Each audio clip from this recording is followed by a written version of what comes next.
So let's talk about the members that you get in, because right now you got an incredible studio manager in Tanner Lowry. I'm going to say his name because he deserves it.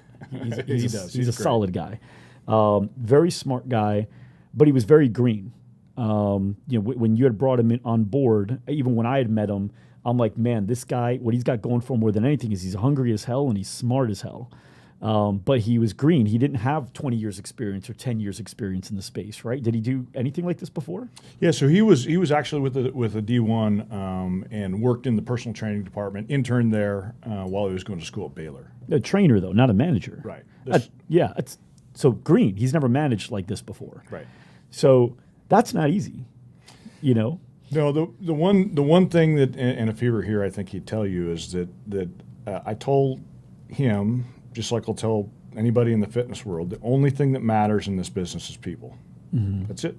There's just one thing that matters.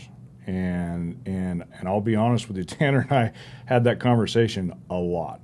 And you ask, what steps have we taken to get where we are today? It's all our people. So elaborate on that. What do you want Tanner to think about when you tell him that? So he's got to commit to his people, right? And that means a couple different things. The first thing that I told him, and by the way, he didn't believe me, is I always told him, I said, Tanner, I will never, ever set a goal for you that you can achieve by yourself. And he's good. He's a great, great salesperson.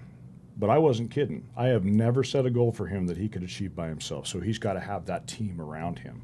And by the way, we create the one thing about D1 that is very unique, and I can bring my specialty to it, is a lot of studio owners think they're going to go pick up a personal trainer or someone from another that has industry experience, mm-hmm. right? And they're going to bring them in and they're going to give them this great studio and they're going to just thrive, or they're going to bring their clients over. Right. We have 2 or 3 trainers that have trained outside before, out of our 23 staff. Wow. We have created an environment where they can be successful. And I'll give you an example. So I have two individuals that a year ago had never done a personal training or a team training session and had never sold any of that. Both did over $10,000 last month. Wow. So obviously you put them through some training. We do, and again, back to that commitment level. So that's where Tanner has really shined, in the sense that he is now committing not just to their education, but to fully immerse himself in their success, mm-hmm.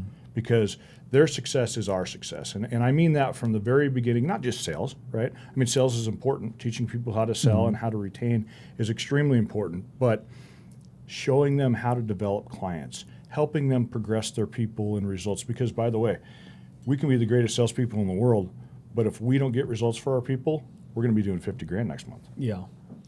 So a lot of people have a hard time finding great managers, and great trainers, great front desk people. Honestly, people in general, a lot of people struggle with finding.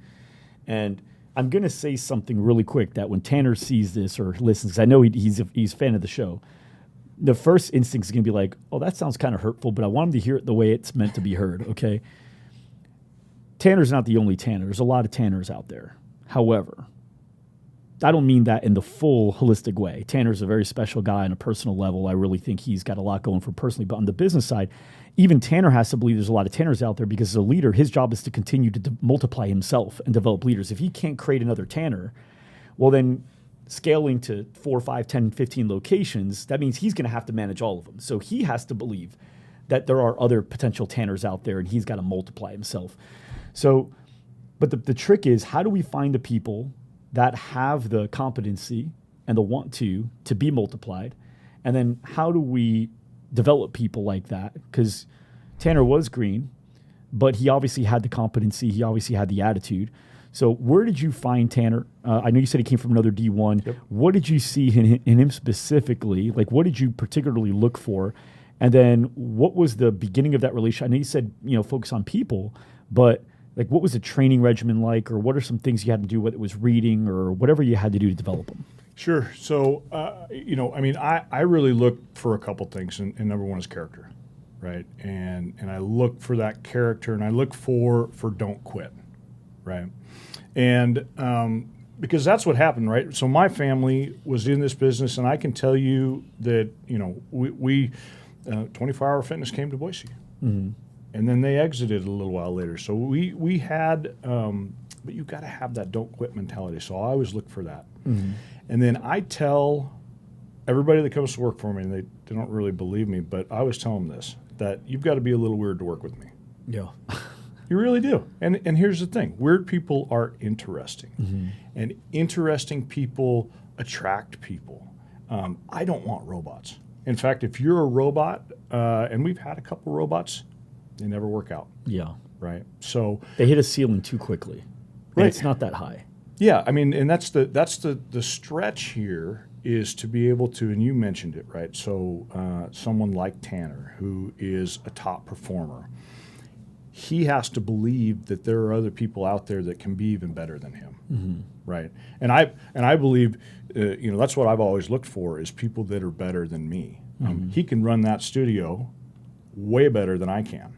But that's why he's there. Yeah. And that's why he's doing it. Yeah. So training and development is a big piece of the puzzle. But I will say this: the biggest thing that we do is commit. And so I've seen a lot of gym owners in my career that have said, "All right, we're going to hire this person. We'll see if they work out." And right? then they step away. And then they complain. Yep. Or they washed out. They didn't make it. What we do is not only give everybody the tools, but the opportunity. Yeah. You don't have to earn your way in. We want you to be part of that team. Mm-hmm.